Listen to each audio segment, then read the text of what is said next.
Churchill. I actually did an interview with Churchill. Let me give you guys an exclusive. All right. So this is what happened. Mushene time. So I did Kula show with Churchill. And what happened this time, Churchill was doing, what is it called? Churchill was doing My Story. It's called My Story. So he invited me for My Story, and I told him for me to come to My Story, then I'll also have to interview you for my platform. And he said, good stuff. We went to at Eka Hotel. We did Churchill show My Story with him, gave him all the juice. Then after that, we sat on the other side. We did Kula show with him. Beautiful episode and everything. The challenge we had that day, we were recording with their cameras. The producer was called, forgotten the name of the guy. Yes, but I don't like the guy until today. I'll tell you, you'll get the gist of the story. So we did the interview. So the minute we're done with the interview, Churchill told me, mimi na feel tufanye interview siku ingine tena kama nimerelax, nimevaa kinyasa, tumeka kwa poolside, nini. Nikamwambia no, the interview is nice, it's inspirational. It was very inspirational actually. I had a lot of information that I didn't know before. So it's okay. Akaniambia iko sawa. Nikamwambia yeah, iko sawa. I like it. And we already did My Story Churchill show the way you're dressed. So why would you change for this one? So let it go. Akaniambia sawa, good stuff.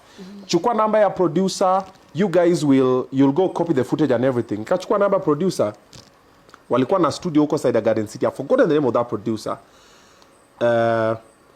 The following day, I'm calling the producer, is not picking. I think 3 days later, I'm calling the guy's not picking. So I drove all the way to the office. I'm like, what's up? I'm always like that by them. Myself, I always come to someone, I'm like, tell me to my face. Yeah. If it's so I show up.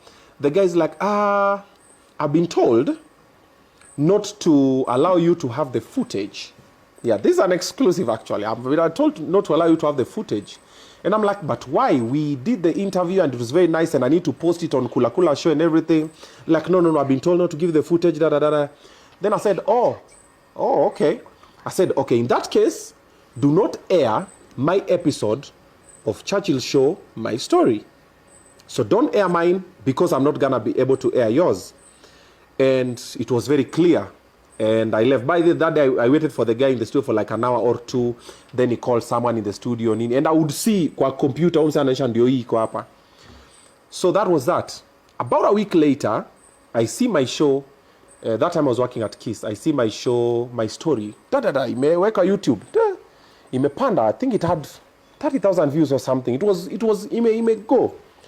I'm like, wait a minute. I was very angry. The following morning, of course, kwa mukanga 4 a.m. kwenda.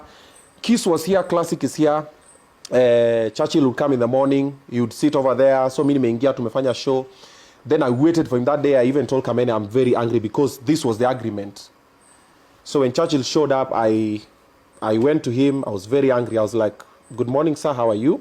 I'm like, I'm fine, Obina. Ukoaje? Nikamwambia siko sawa. Nikamwambia, what's the issue? Nikamwambia, I did an interview with you. I was told you've not allowed the interview to air. And I told your director also not to air my interview because I'm not airing yours, but now they've aired mine. And he was like, wame air, kwa nini? I remember he had his phone, he was doing this. He was like, wame air, kwa nini? So he took his phone, akapiga simu, sa hiyo asubuhi. How are you? Akapigia someone, why have you had Obina's episode and you guys agreed, can you bring it down now? Nini. I was very angry, I actually walked away, went back to studio, and my interview on My Story on Churchill show was brought down. I didn't see it. I don't know if it's still there, but that time it was brought down. That is how I've never aired the interview, but I actually interviewed Churchill and he interviewed me on My Story. So if you say bring Churchill, yes, we already had the conversation. So maybe it will happen again, maybe it will not happen again, but everything happens for a reason. So that was the story.